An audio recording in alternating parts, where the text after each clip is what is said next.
देश दुनिया की तमाम ताज़ा तरीन खबरों के साथ मैं सिमरन शुक्ला। स्वागत है आपका न्यूज़ 21 भारत में। खबरों की शुरुआत हमेशा की तरह झारखंड से। झारखंड कांग्रेस प्रदेश कार्यालय में कार्य कमेटी की बैठक आयोजित की गई। इस बैठक में कांग्रेस के प्रवक्ता और कार्यकर्ता शामिल थे। इस बैठक में झारखंड कांग्रेस के नवनियुक्त प्रदेश अध्यक्ष राजेश ठाकुर कल दिल्ली से रांची आ रहे हैं। उनका स्वागत समारोह का आयोजन किस प्रकार होगा, इस पर बैठक में विचार विमर्श किया गया। बिरसा मुंडा एयरपोर्ट पर कांग्रेस के कार्यकर्ताओं द्वारा ढोल मांदर बाजा के साथ अभिनंदन किया जाएगा। इसके बाद बिरसा मुंडा चौक पर विजय मुंडा की प्रतिमा पर माल्यार्पण करेंगे। उसके बाद चौक चौराहों पर रांची महानगर कांग्रेस के कार्यकर्ताओं द्वारा उनका अभिनंदन किया जाएगा। बापू वाटिका भी जाएंगे, वहां भी अभिनंदन होगा। इसके बाद झारखंड कांग्रेस प्रदेश कार्यालय में अभिनंदन समारोह रखा गया है। झारखंड कांग्रेस के प्रदेश प्रवक्ता राजीव रंजन ने कहा कि राजेश ठाकुर के प्रदेश अध्यक्ष बनने पर झारखंड के कांग्रेस कार्यकर्ताओं में काफी हर्ष उल्लास है। 4 कार्यकारी अध्यक्ष जो बने हैं उनका भी अभिनंदन किया जाएगा। नवनियुक्त प्रदेश अध्यक्ष राजेश ठाकुर सभी कांग्रेसी कार्यकर्ताओं को साथ लेकर चलेंगे। किसी तरह का कांग्रेस कार्यकर्ताओं में कोई गिला शिकवा नहीं होगा। अगर होगा तो उसे भी जल्द से जल्द दूर किया जाएगा।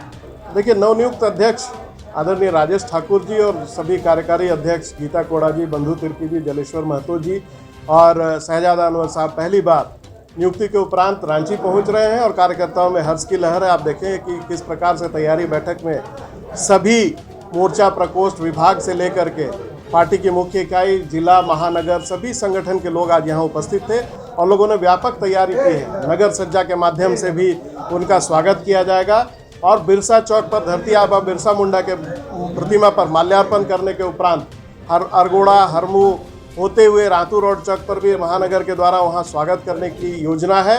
इसके उपरांत बापू वाटिका में राष्ट्रपिता महात्मा गांधी की प्रतिमा पर माल्यार्पण करने के उपरांत वो सुभाष चौक होते हुए यहाँ कार्यालय पहुँचेंगे, जहाँ एक स्वागत समारोह रखा गया है जिसमें पार्टी के सभी बड़े नेता, आदरणीय सांसद, विधायक और मंत्रीगण, सारे नेता यहाँ उपस्थित रहेंगे और हम सभी कांग्रेस जन मिल करके अपने नवनियुक्त अध्यक्षों का स्वागत करेंगे।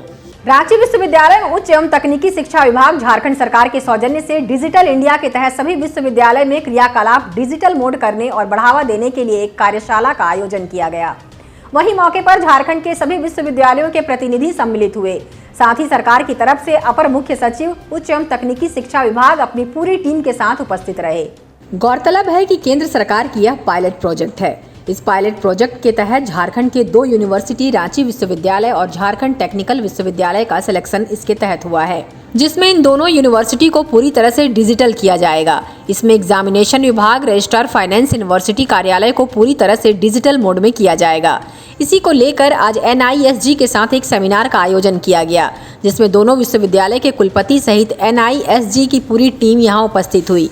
आपको बताते चले कि राज्य सरकार और NISG के बीच MOU हुआ है। इसी के परिप्रेक्ष्य में पूरी तैयारी की जा रही है।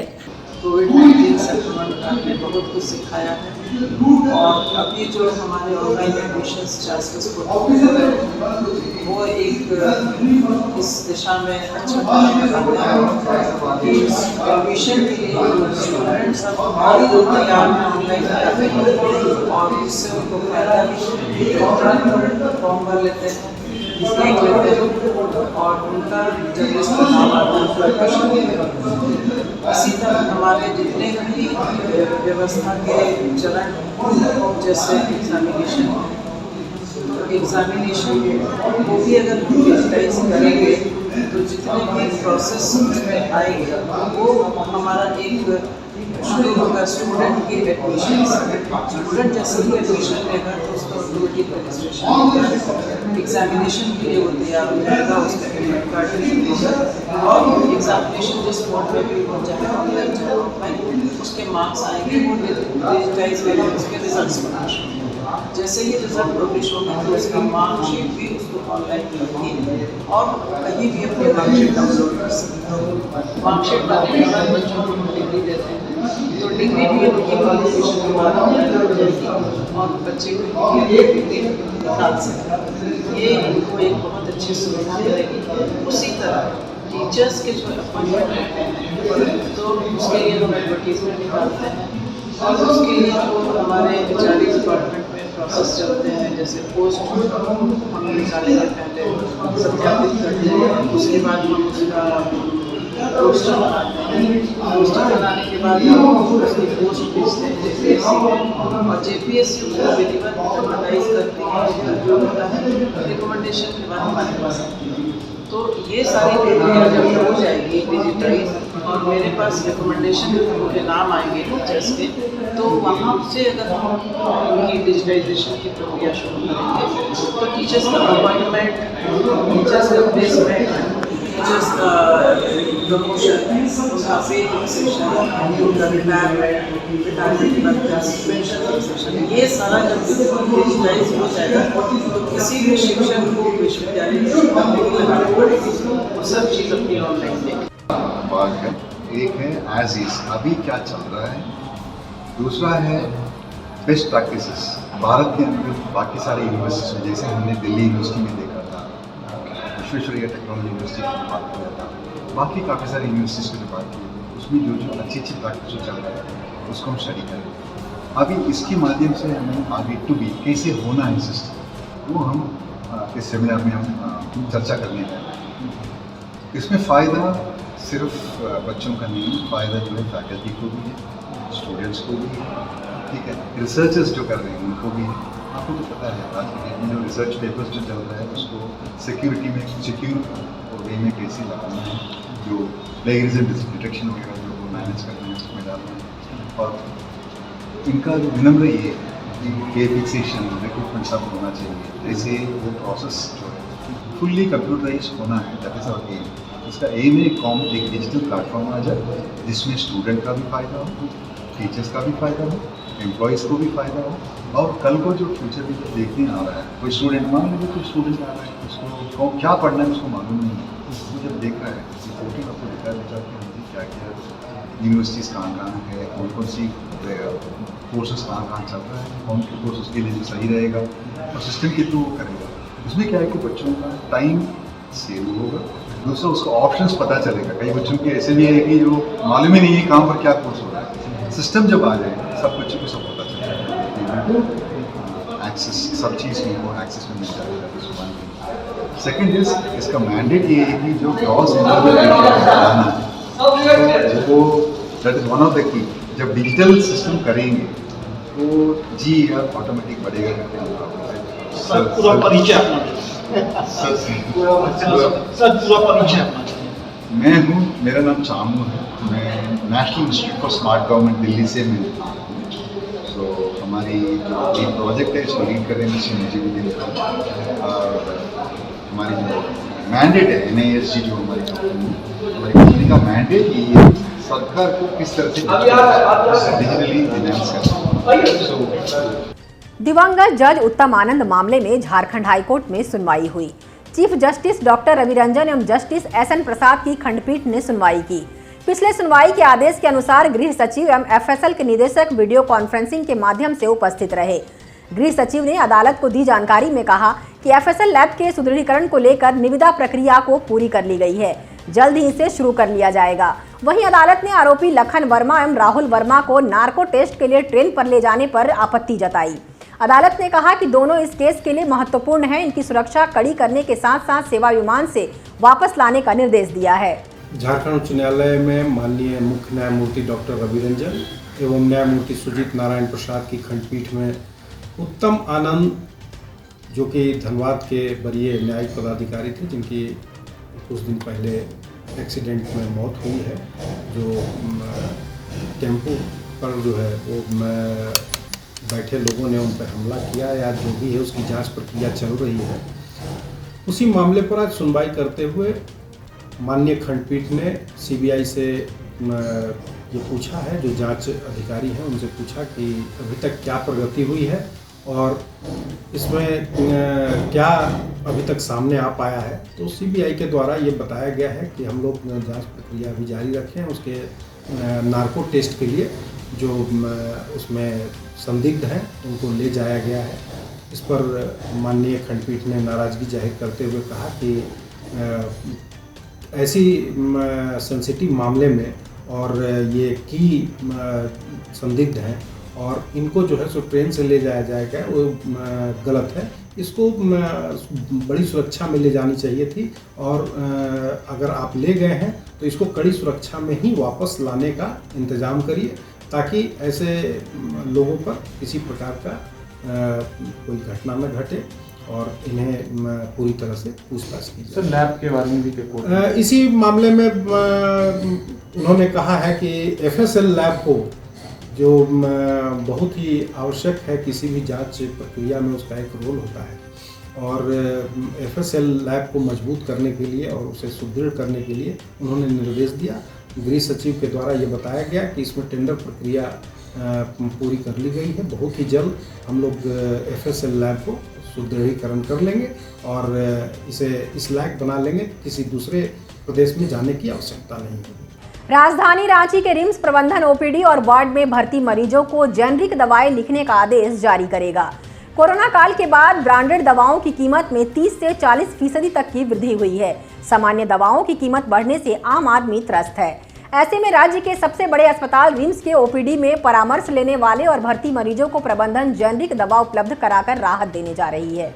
प्रबंधन यूनिट इंचार्ज को यह निर्देश देने जा रहा है कि रिम्स में उपलब्ध दवा के अलावा अन्य दवा की जरूरत पड़ती है तो वह मरीजों को प्रधानमंत्री जन औषधि की जेनरिक दवाओं का परामर्श दें। शीघ्र इससे संबंधित निर्देश रिम्स द्वारा जारी किया जाएगा। रिम्स प्रबंधन यूनिट इंचार्ज और OPD में जन औषधि केंद्र में उपलब्ध दवाओं की लिस्ट जारी करेगा, जिससे डॉक्टरों को यह पता होगा कि कौन कौन सी दवाएं उपलब्ध हैं। डॉक्टरों से दवाओं की सूची भी प्रबंधन मांगेगा, जिससे दवा की उपलब्धता केंद्र में रहे। इधर रिम्स प्रबंधन नई एजेंसी को चिन्हित कर दवाओं की संख्या बढ़ाएगा ताकि केंद्र में आने वाले मरीजों को दवा के लिए लौटना ना पड़े। दवाओं की उपलब्धता के बाद वर्तमान केंद्र की जगह को बढ़ाया जाएगा। गुजिया, जिसे आप पिड़किया के नाम से भी जानते हैं, वो अब आपको फ्लिपकार्ट और अमेज़न पर भी उपलब्ध होगा। इतना ही नहीं, गुजिया के साथ साथ झारखंड के देसी घी के बने पकवान भी फ्लिपकार्ट और अमेज़न पर उपलब्ध होंगे, क्योंकि नगरीय प्रशासन निदेशालय सोनचिड़िया ब्रांड को जल्द ही फ्लिपकार्ट और अमेज़न पर लाने वाली है। दीनदयाल अंत्योदय योजना राष्ट्रीय शहरी आजीविका मिशन के तहत उत्पाद पूरी तरह शुद्ध और गुणवत्तापूर्ण होंगे। उत्पाद को स्वयं सहायता समूह की महिलाओं द्वारा तैयार किया जाएगा। ग्राहकों तक पहुंचाने वाले ये उत्पाद FSSAI से मान्यता प्राप्त होंगे। स्वयं सहायता समूहों से जुड़ी महिलाओं को स्वावलंबी बनाने के लिए उनके हुनर की ब्रांडिंग के लिए खुद राज्य सरकार ने यह कदम उठाया है। पहले राजधानी के प्रमुख स्थानों पर गुजिया और दूसरे उत्पाद उपलब्ध कराने के बाद फ्लिपकार्ट और अमेज़न में सोनचिड़िया के उत्पाद लाकर विभाग महिलाओं के हुनर को अंतर्राष्ट्रीय बाजार दे रहा है। दूसरे राज्यों और विदेश में रहने वाले लोग भी अब देसी स्वाद वाला गुजिया एक क्लिक पर पा सकेंगे। ग्राहक अब आसानी से देसी घी, ऑर्गेनिक खजूर, गुड़, इलायची, ड्राई फ्रूट्स गुजिया खरीद सकते हैं। सोनचिड़िया ब्रांड में 4 तरह के गुजिया उपलब्ध होंगे। इसमें मावा गुजिया, सूजी गुजिया, मावा सूजी गुजिया और मावा बेसन गुजिया शामिल हैं। होम डिलीवरी या अत्यधिक मात्रा में उत्पाद उपलब्ध कराने के लिए कोई भी व्यक्ति व्हाट्सएप नंबर 7766817777 पर 24 घंटे पहले मैसेज या कॉल करके ऑर्डर कर सकता है। दुनिया की पहली DNA वैक्सीन अक्टूबर माह के पहले सप्ताह में उपलब्ध हो सकती है। यह वैक्सीन 12 साल से ज्यादा के बच्चों को भी दी जा सकती है। बृहस्पतिवार को केंद्रीय स्वास्थ्य सचिव ने कहा कि अक्टूबर माह की शुरुआत में वैक्सीन उपलब्ध हो सकती है। उन्होंने बताया कि टीकाकरण को लेकर गठित राष्ट्रीय तकनीकी सलाह समिति की ओर से सिफारिशें तैयार की जा रही हैं। इन सिफारिशों के आधार पर ही आगे तय होगा कि बच्चों के टीकाकरण को किस तरह से शुरू किया जाएगा। स्वास्थ्य सचिव ने कहा कि देश में अब वैक्सीन की किल्लत नहीं है। बीते 3 से 4 सप्ताह से राज्यों को समय पर वैक्सीन उपलब्ध हो रही है। यही वजह है कि देश में टीकाकरण तेजी से 60 करोड़ पार हो चुका है। केरल में कोरोना के बढ़ते मामले ने एक बार फिर से देश की चिंता बढ़ा दी है, जिसे देखते हुए बिहार सरकार ने केरल से आए लोगों के लिए RT-PCR रिपोर्ट दिखाना अनिवार्य कर दिया है। रेलवे स्टेशन और एयरपोर्ट पर RT-PCR रिपोर्ट आज से जांच की जाएगी। बस और प्राइवेट गाड़ियों से भी पटना आने वाले केरल वासियों को नेगेटिव RT-PCR रिपोर्ट के साथ वैक्सीन सर्टिफिकेट भी दिखाना होगा। RT-PCR रिपोर्ट 72 घंटों से ज्यादा पुरानी नहीं होनी चाहिए। बिहार के स्वास्थ्य विभाग केरल से आने वाले लोगों पर विशेष नजर रख रही है। सिविल सर्जन ने बताया कि केरल से पटना में एंट्री करने वाले यात्रियों को कोविड की नेगेटिव टेस्ट रिपोर्ट और कोरोना वैक्सीन की दोनों डोज के सर्टिफिकेट के साथ ही प्रवेश मिलेगा। केरल में बढ़ते कोरोना मामले को देखते हुए यह फैसला लिया गया है। एयरपोर्ट व रेलवे स्टेशन पर सुरक्षा कर्मियों की ड्यूटी बढ़ा दी गई है। जिन यात्रियों के पास नेगेटिव रिपोर्ट नहीं होगी, उनका एयरपोर्ट और रेलवे स्टेशन पर ही कोविड का एंटीजन टेस्ट कराया जाएगा। अब बात करेंगे मौसम की। उत्तर पश्चिम बंगाल की खाड़ी में साइक्लोनिक सर्कुलेशन के कारण एक बार फिर झारखंड में अच्छी बारिश देखी जा सकती है। रांची मौसम विज्ञान केंद्र ने मौसम पूर्वानुमान में बताया है कि झारखंड में अगले 5 दिनों तक गरज के साथ बारिश देखने को मिल सकती है। बीते 24 घंटे में झारखंड में मानसून सामान्य रहा है। राज्य में कहीं कहीं सामान्य से तो कहीं भारी बारिश रिकॉर्ड की गई है। सबसे अधिक बारिश खूंटी के अड़की में 106 मिलीमीटर बारिश रिकॉर्ड की गई है। वहीं 34.4 डिग्री सेल्सियस सबसे अधिकतम तापमान जमशेदपुर में दर्ज की गई। अगले 5 दिनों के मौसम पूर्वानुमान की जानकारी देते हुए रांची मौसम विज्ञान केंद्र के वैज्ञानिक अभिषेक आनंद ने बताया कि उत्तर पश्चिम बंगाल में बने साइक्लोन सर्कुलेशन के कल से और गहराने की उम्मीद है, जिससे झारखंड में अगले 5 दिनों तक अच्छी बारिश हो सकती है। वहीं चेतावनी जारी करते हुए 27, 28 और 29 अगस्त को गरज के साथ बारिश की चेतावनी दी है। खास तौर पर 28 अगस्त को झारखंड के उत्तरी पूर्वी क्षेत्रों में भारी से भारी बारिश हो सकती है। 29 अगस्त को राज्य के उत्तर पश्चिमी क्षेत्र पलामू, गढ़वा, चतरा, लातेहार के कुछ स्थानों पर भारी बारिश देखी जा सकती है। उत्तर पश्चिम बंगाल में बने साइक्लोनिक सर्कुलेशन का असर आने वाले सप्ताह में भी झारखंड में देखने को मिल सकता है। झारखंड में बीते 1 जून से 27 अगस्त तक मानसून की बारिश में सामान्य से 3% की कमी दर्ज की गई है, जिससे अगले 5 दिनों के बारिश में कमी को दूर कर लेने की संभावना जताई गई है। रांची मौसम विभाग के अनुसार झारखंड में अब तक 766 मिलीमीटर बारिश दर्ज की गई है। पिछले 24 घंटों में झारखंड में जो मानसून है वो सामान्य रहा है और कुछ स्थानों पे हल्के से मध्यम दर्जे की बारिश रिकॉर्ड की गई है और कहीं कहीं पे भारी बारिश भी रिकॉर्ड की गई है। और जो सबसे अधिक बारिश रिकॉर्ड की गई है वो 106 मिलीमीटर अर्की, जो कि खूंटी जिले में वहाँ रिकॉर्ड किया गया है। और अधिकतम तापमान की बात करें तो सबसे जो अधिकतम तापमान है वो 34.4 डिग्री सेल्सियस जमशेदपुर में रिकॉर्ड किया गया। और सिग्निफिकेंट रेनफॉल की बात करें तो अर्की के अलावा राजमहल में 90 मिलीमीटर, जमशेदपुर में 73.4 मिलीमीटर और चांदिल में 61.2 मिलीमीटर बारिश रिकॉर्ड की गई है। अब बात करते हैं अगले 5 दिनों के मौसम पूर्वानुमान का। तो झारखंड में अगले आने वाले 5 दिनों में आपको अच्छी बारिश देखने को मिलेगी और झारखंड में कई स्थानों पे आपको गर्जन के साथ में अगले 2-3 दिनों में अच्छी बारिश देखने को मिलेगी। और आने वाले दिनों में भी झारखंड में बारिश अच्छी देखने को मिलेगी।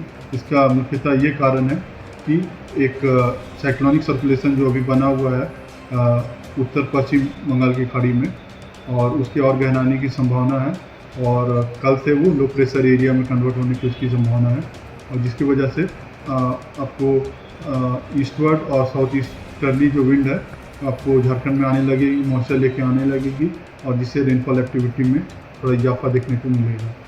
और बात करें चेतावनी की तो 27, 28, 29 ये 3 दिन झारखंड में आपको गर्जन और वज्रपात के इवेंट देखने को मिलेगी। और भारी बारिश की बात करें तो 28 से 29 2 दिन है, जिसमें आपको 28 की बात करें तो खासकर उत्तर पूर्वी नॉर्थ ईस्ट झारखंड में आपको कहीं कहीं पे भारी बारिश देखने को मिलेगी। और 29 तारीख की बात करें तो नॉर्थ ईस्ट झारखंड, उत्तर पश्चिमी झारखंड जो पलामू, गढ़वा, चतरा, लातेहार इन इलाकों में आपको एक आध जगह पे भारी बारिश देखने को मिल सकती है। तो अगले आने वाला जो 1 सप्ताह है उसमें झारखंड में बारिश में थोड़ी सी बढ़ोतरी देखने को मिलेगी। ये बेसिकली इसलिए है कि एक साइक्लोनिक सर्कुलेशन बना हुआ है जो कल से लो प्रेशर में कन्वर्ट करेगा। और अगर मानसून ट्रफ की बात करें तो मानसून ट्रफ झारखंड के गिरिडीह से अभी पार कर रहा है, इसका भी असर झारखंड पे देखने को हमें मिल रहा है। और अभी तक की मानसून की बारिश की बात करें तो 1 जून से लेकर 27 अगस्त तक झारखंड में मानसून एकदम सामान्य रहा है और जो वास्तविक वर्षापात है वो 766 मिलीमीटर हुआ है, जबकि इस अवधि का जो सामान्य वर्षापात है वो 787.5 मिलीमीटर हुआ है। और जो डिपार्चर है वो -3% है, जो कि सामान्य है। आने वाले दिनों में बारिश को देख के इसके डिपार्चर को पॉजिटिव साइड में जाने की संभावना जताई जा रही है। तो इस बुलेटिन में इतना ही। कल फिर हाजिर होंगे नए खबरों के साथ। तब तक के लिए मुझे दीजिए इजाजत और बने रहिए मेरे साथ। देखते रहिए न्यूज़ 21 भारत।